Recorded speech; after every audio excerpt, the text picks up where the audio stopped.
to our A-team, the panel of experts in digital innovation. So I wanted to introduce to the panel Adrian. Adrian is the Director of Digital Catapult Northern Ireland, which aims to accelerate digital innovation in the UK. He is also, and I'm very glad to say this, a trustee with the Community Foundation for Northern Ireland. And Ellie is Capacity and Communities Lead at CAST, the Centre for Acceleration of Social Technology. And she also coordinates a UK-wide Catalyst programme, a network which helps UK charities grow in digital skills and confidence. And finally, Dalia, who manages Comic Relief's social tech portfolio, providing funding and support to organisations looking to take a user-centred approach to designing and developing a digital product. Wow, guys, what a team of expert panels. You certainly are our A-team, and you are very, very welcome today today's session. And I wanted really to start, first of all, and ask the panel to give us a few minutes to share their thoughts about the role of digital innovation in the third sector and the current state of play. So Adrian, could I hand over to you, please? Thanks, Maeve, and thanks for inviting me to be part of the panel today. I mean, how good were those videos? How good were those projects? And it really cemented in my head the things that I was just about to say. You know, I think the first thing is what we've seen over the last year and over the last year and a half with COVID is that every sector, whether it be the third sector, whether it be any other sector, or public sector or industry, they all face the same challenges. They're all going through the same adoption challenges that they're going to have. The third sector shouldn't be risk averse to taking on digital innovation. You know, the intensity of adoption that we've seen in areas like agriculture and construction are extremely low, but they know that they have to adopt technology which is going to help them reduce costs or be more efficient in the processes. But more importantly, and what we saw in the videos just now, how do we communicate? How do we connect with the people that we work with? How do we deliver services in a world where everybody's expectations are now changed? I mean, we're sitting now this morning on a hybrid event, connecting with people right across the UK on the Techies in Residence program, which we wouldn't have done 2 years ago. So things are changing drastically, and this has changed in a way that we haven't even noticed it change. Many of the people on the call won't have noticed that it's changed, but they would have been in fear of digital adoption and innovation. But none of us ever use paper now for doing payroll. None of us ever do. You know, we connect with people on social media, and we've gone through digital transformation already. So it's a really interesting time. And we shouldn't be afraid of the digital adoption piece that we're currently working through, but there are opportunities that are coming down the line. I hope we get a chance to talk about the opportunities that will come down the line this morning. You know, the third sector, what we have is a connected audience. We have a captivated audience. We have a sector which knows the solutions and problems that exist within the sector themselves. What we need is the same challenge that every other sector is having. We don't adopt because we have a lack of skills or because of the cost associated with that. I'm pleased to say, and hopefully we'll get a chance to talk about this morning, there are opportunities in Northern Ireland in the next 3 years with city deals and with other investments from the Department of the Economy, which will enable organisations to get engaged with that. And the opportunities are really there for projects like we've just seen to really take them on as entrepreneurial opportunities, to really have tech for good embedded into societal impact and economic impact in the future. So it's a very, very exciting time. Yeah, it certainly is. It certainly is, Adrian. Thank you very much for that. And Ellie, I'll just check to make sure you're not muted, and I'll hand over to you then. Thank you. Yeah, I mean, what a great array of brilliant projects we just saw there. And it really sort of a testament to the creativity of so many organizations. And especially that's something that we've seen over the last year where the pandemic has, as Adrian said, really forced so many of us to respond in really new, different ways to the challenges of delivering services remotely, to the challenges of working remotely as a team and ensuring that we continue to deliver the same consistency of support to the most vulnerable through these times. So I think one thing I would say is there's just been such a fabulous response, and it has really brought the digital maturity of the sector on leaps and bounds. Something that we used to talk about a lot at CAST was a sort of a innovation diffusion curve where they'd have sort of innovators at the very front end driving new practice, forging new ways of doing things, and then you'd have sort of the laggards right at the end, and then a big bulge of people in the middle that was sort of early adopters through to kind of the early majority. And I'd say where the sector is now is everyone's been pushed through that curve, and there's this huge number of people people who are now more confident, more capable, really exploring some of the more detailed, gnarly challenges around this stuff. So not just what is tech, how can I use it, but how can I use things safely? How can I ensure that safeguarding, security, privacy, agency is embedded in the digital that I'm using? How can I ensure that the voice of the community I'm supporting is completely central to the development of everything that we do, and really kind of creative ways to actually facilitate that as well, which as Adrian spoke to as well, our sector is so well placed to be championing all of these values, which are so important. Other stuff as well around how do we make best use of existing tools and tech so that we can reduce the cost and reduce duplication, needless duplication across the sector as well. And how do we measure impact? I think those are some of the big questions going through everybody's mind now that we've done a lot of this digital shift and now we're on to the tricky stuff. It's the challenging bits, but it's also the really rewarding and interesting things that no other sector has completely worked out, because that's not the priority of other sectors. So I think we've got a really exciting opportunity here and over the next few years as this space to sort of collectively work out what this looks like and share and learn openly with each other. So really excited to see these examples today and where they might go. Brilliant, Ellie, and thank you very much. And I think you're right. If there ever was a sector that was ready and able to take on a challenge, it is the third sector. And I think, as I said earlier, there probably is no going back. Dalia, over to you.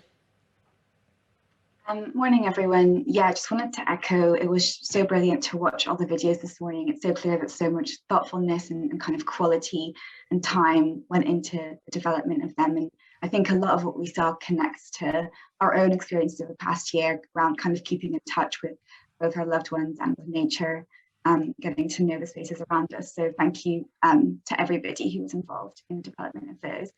And in terms of thinking about the past year, I just really wanted to connect to what Ellie said as well about that curve and how, you know, digital was so crucial to kind of ensuring basic service continuity for many organizations. And certainly at Comic Relief, we gave out recovery funding at the beginning of the pandemic, and digital featured obviously as a massive, massive element in that.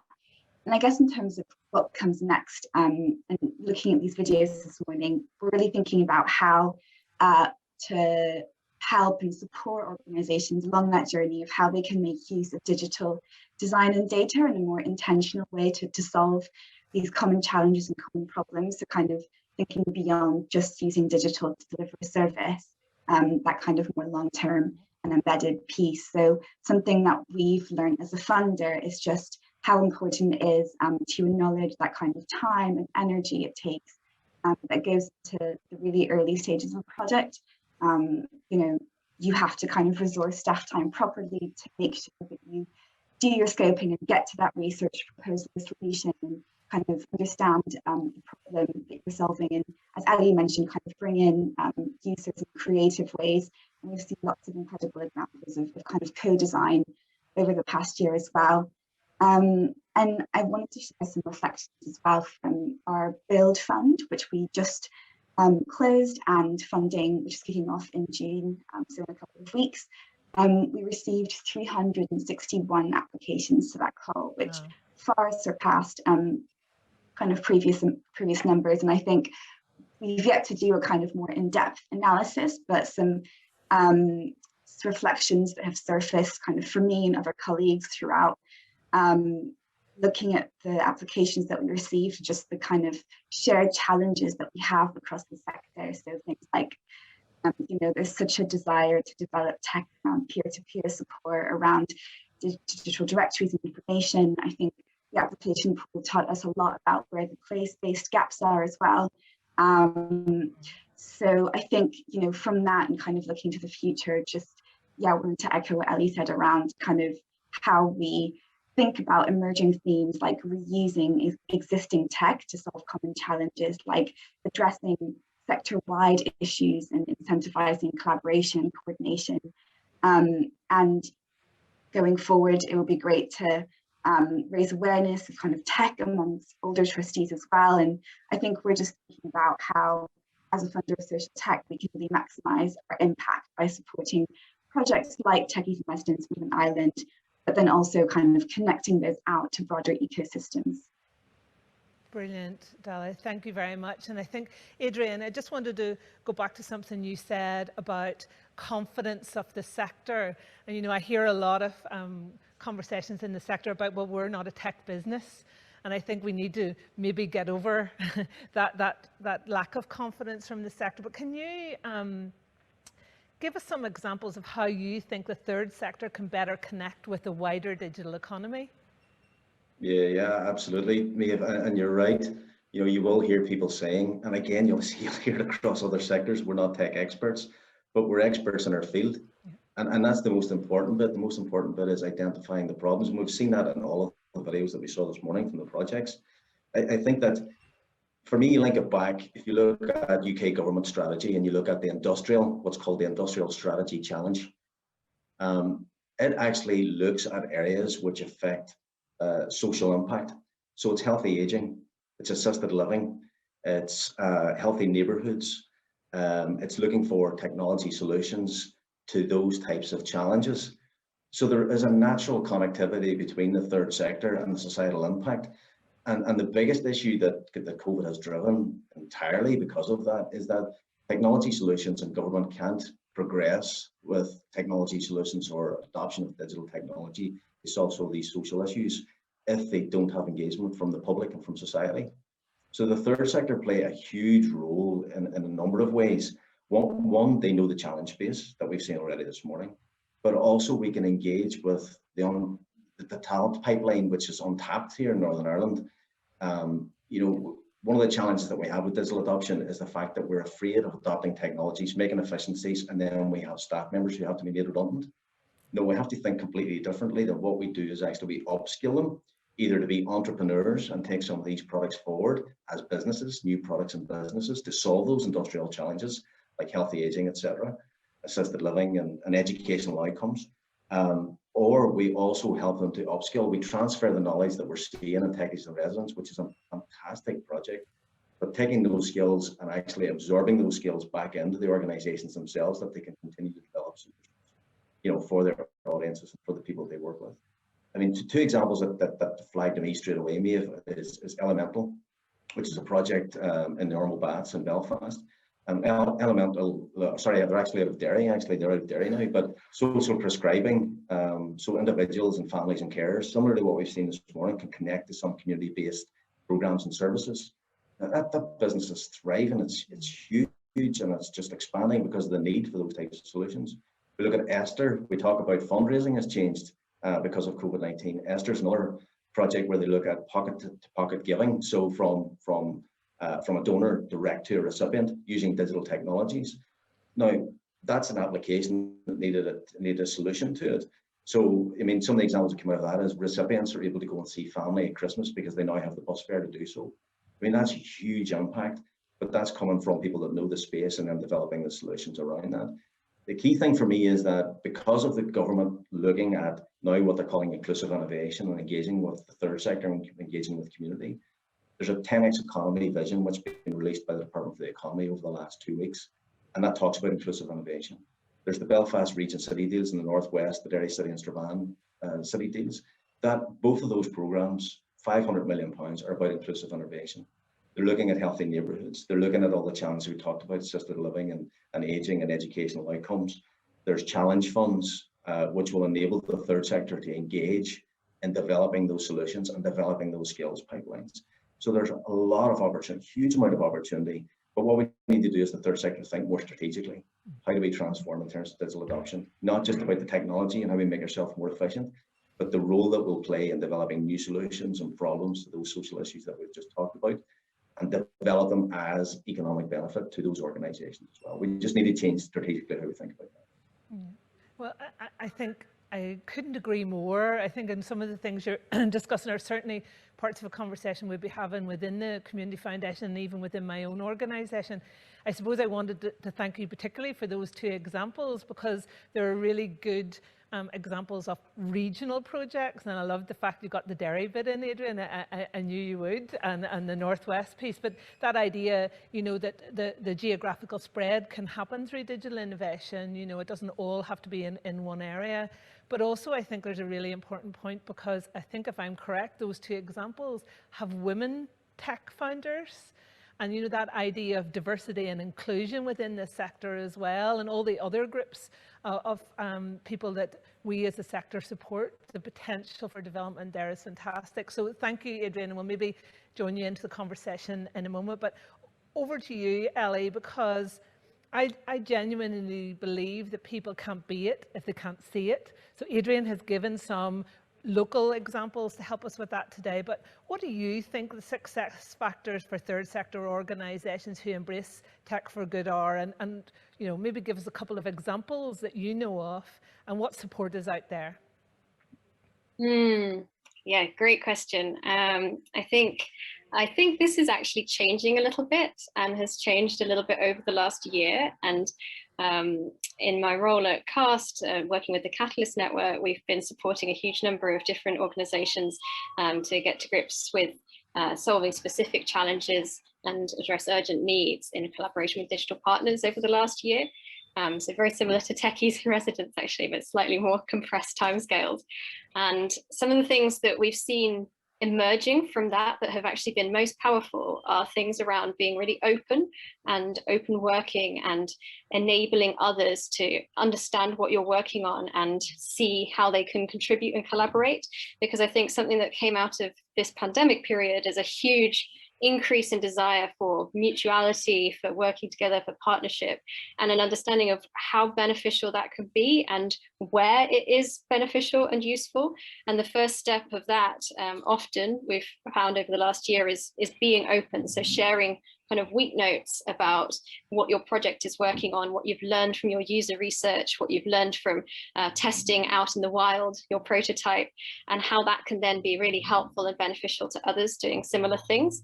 Because I think, to Adrian's point about sort of the role of organizations as well, I think we've got a better sense now in this last year of just how interconnected we are as an ecosystem, as a sector, and helping anything that can help organizations figure that out, like their best role that they can play in that ecosystem, I think is really important, and perhaps a lot more important than maybe felt like it was a couple of years ago. And in terms of examples, I can share a link to a whole host of amazing examples in a site that we've compiled called Service Recipes, which is where organizations are sharing very practical step-by-step accounts of how they've solved specific problems and what tech they've used to do so, and some of the challenges around that, some of the conversations they've had to have internally, the difficult trade-offs sometimes, and why they've made certain decisions. And we found that this has been really helpful and very kind of just practically useful for an organization to search through and see, oh, I wonder if anyone's trying to do something similar to me. Yes, they are. What did they do? Why did they make those decisions? So that's one way that I think, one success factor. Another, I'd say, really critically is that being so engaged with the communities that you're actually trying to support, and ensuring that along every step of the way, their voice is leading the whole process. I think there's more and more brilliant examples of this sort of user-led design, and actually being really driven by that much more participatory mindset that is maybe a lot more common in the non-digital space, but is so critical for digital development that actually serves the real needs and the real behaviors of the people that it's supporting. So I think there's many examples I could point to there. And I think one small example I might give as to how to get that sort of input on a regular basis is maybe that it doesn't have to be a big insight gathering project or program. It's a part of sort of everyday culture. So there's a great small charity in the UK called Reach Volunteering, which run a a platform to help connect skills-based volunteers with organizations. And one of the things we heard a couple of years ago from them that they did was just every time somebody calls into the main line of the organization, their receptionist asks a couple of questions that the organization's considering and pondering at that time, and the receptionist gathers the answers of whoever has actually called in, and every so often they'll review and then set different questions. And that is not that person's role explicitly, but it can absolutely be a part of their role because they're really well placed to gather that external input and information. So it's thinking of small ways that everybody in the team can be going through this process of continually seeking input and being responsive to the needs as they change around you. Wow, thank you, Ellie, and thanks. I think you've shared the link in the comments as well. I think that's, did I see you come? Thank you very much for that, so that everybody at the event today can see that there. I think it's really, really valuable, and I think you've hit the nail on the head. In most organizations, the power is with the administrator or the person on the front desk, and that's really good to see. I suppose that key element that digital isn't one person's job. The change in innovation comes for us all. So thank you, Ellie. And Dalia, probably the same question in many ways, but can you also tell us about some of your favorite examples of projects Comic Relief has supported? Yeah, absolutely. And Ellie, I loved your example about the receptionist. I think, you know, it's so important to kind of take that like learning-led approach throughout the way your organization works as a whole. I think that links to a lot of what I'm about to say in terms of a few examples that we funded in the past about. And I think the key thing I want to kind of draw out here is that, you know, there's no one definition of what digital should be used for or could be or is for, really. So I think, you know, we, our past projects have funded organizations and where the tool is kind of in the hands of, yes, sometimes it is the users and the people that they work with and serve on a day-to-day basis, but other times the tool is actually in the hands of the practitioners or the people on the back end delivering the project as well. So I think it's about yeah, trying to be creative about who it's for and where it's placed. And I think so a really good example of that back-end solution in particular is in 2018, we funded the Samaritans to develop a surge notification system, which used kind of historical and real-time data to predict demand for their service and accurately identify how many volunteers are needed and when, which I think in the long term went on to actually reduce waiting times and drove a more efficient allocation of resources internally. And I also wanted to kind of share a different example, and I'm sharing this one because I think it's a really nice recent example of cross-sector collaboration. So NPC, New Philanthropy Capital, is collaborating with a number of partners on a project called My Best Life, which is about, which is co-designed with young people, and they're basically collaborating with local authorities and the key players in the youth sector. So they're working with lots of key charities that each bring a kind of separate slice of the expertise to the table. So for example, they're working with UK Youth to bring in kind of their connections to young people and their developed ways that they've got already of like participatory design. They're working with a couple of other charities who are each bringing a slightly different kind of angle or approach to the problem. And so they're kind of still developing their final product, but it's essentially a kind of super localized directory of services that young people can access that try to kind of reduce the barriers that young people have when accessing these types of services traditionally. And I think what that really, the kind of message for me is just around trying to get value from every piece of the work out there and every piece of the ecosystem. And I guess I kind of wanted to share one more, maybe more traditional example of sort of user-facing tech that's quite simple, but actually has had, you know, amazing kind of time admin saving benefits for the organization. So it's Bipolar UK, and they developed a tool, it's a chatbot, which kind of takes basic questions that users have and immediately signpost them to information on their directory, and also integrates with their services. So I think I just want to share 3 quite different examples of different ways that you can deploy tech and digital, kind of both internally, externally with your users, and also ways in which you can work in collaboration with different partners in the sector. And it is really hard to do sometimes, but it's definitely possible. And yeah, just to kind of reiterate your points about taking small steps and learning as you go. You know, at COMIC, we know that inherently not all of the projects that we fund will get to the solution that they applied with, and that's completely okay. The important bit is the learning element and approach.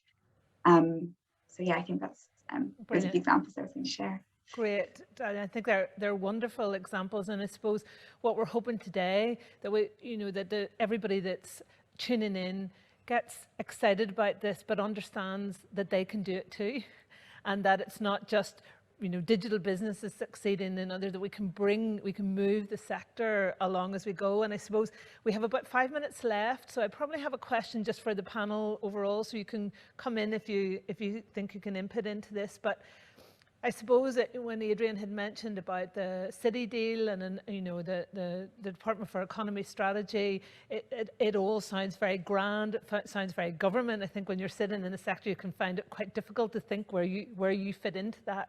So, you know, as a panel, what do you think that funders and support and government can do to support digital innovation in the third sector and tech for good more broadly? How do we move this forward, and how does the sector feel part of the solution?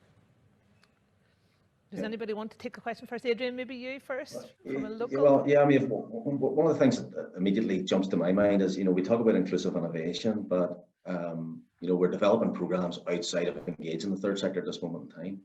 I think the first thing that jumps out to me is a citizens' assembly around digital adoption, because it's very, very broad. I mean, you look at the Belfast Region City Deal, there's a part of that project is around a citizen-centric data analytics platform. So again, that's fantastic. It's about, you know, it's about gathering people's data around health data, for example, but having an impact on the health outcomes of individuals. That means absolutely nothing to the person on the street, because they don't understand that connectivity between the Apple Watch that they have, the data that's being generated, and how that might help them identify healthcare issues quicker. There needs to be, you know, there needs to be a forum established which really identifies and engages with the third sector and with those people that get serviced by the third sector to identify what the barriers to that adoption is going to be. Because without that, none of the rest is going to work. You know, there will be an ethical issue, there will be a moral issue around the adoption of technologies for some of the things that we're looking to try and address, without that public sector engagement piece. So, you know, I think that's probably one of the first things that I would look at is, you know, how can we set something up around potentially a youth assembly. The reality is in Northern Ireland we have a huge amount of digital poverty as well. So how do we address those challenges before we even start talking about the digital adoption into those communities? Great, Adrian, thank you. And we've 3 or 4 minutes left. So Ellie and Dalia, do either of you have a point on that?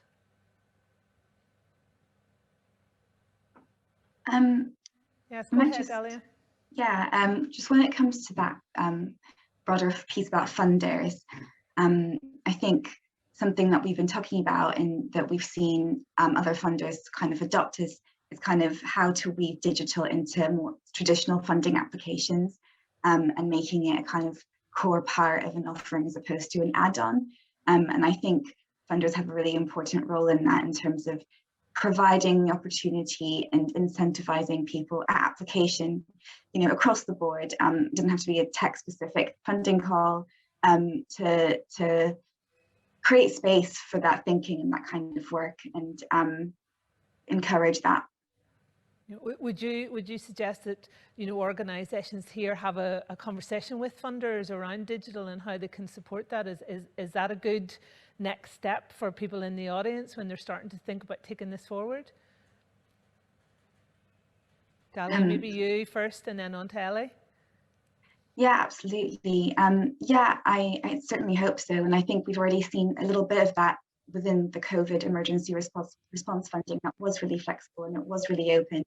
So I think as funders, there are some characteristics that we've displayed over the past year that we can hopefully kind of sustain the momentum on.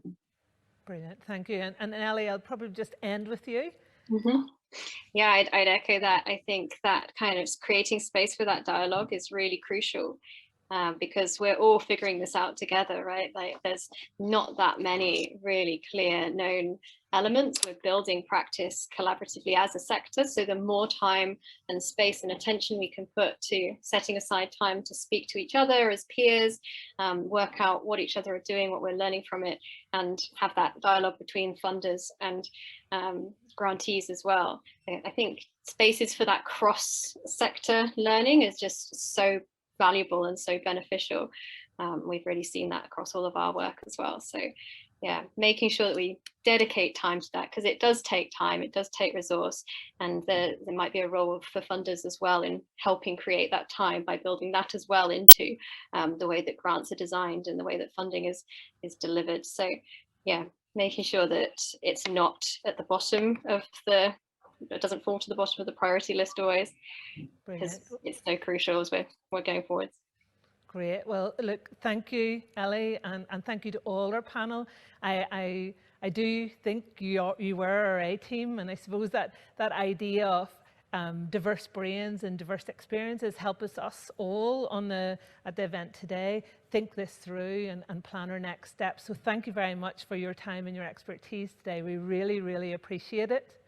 And it just leaves me now that we end that panel to tell you that we're going to have a short break. It's now absolutely spot on time, and I do like to be on time. So we have 5 minutes, and I have been told that it takes 3 minutes to make a cup of tea. So I would encourage you all, go get your cup of tea or your coffee, and as it's 5 to 12 now, I'd like you all back here at 12 o'clock so that we can do the most exciting part of the session today. Thank you very much.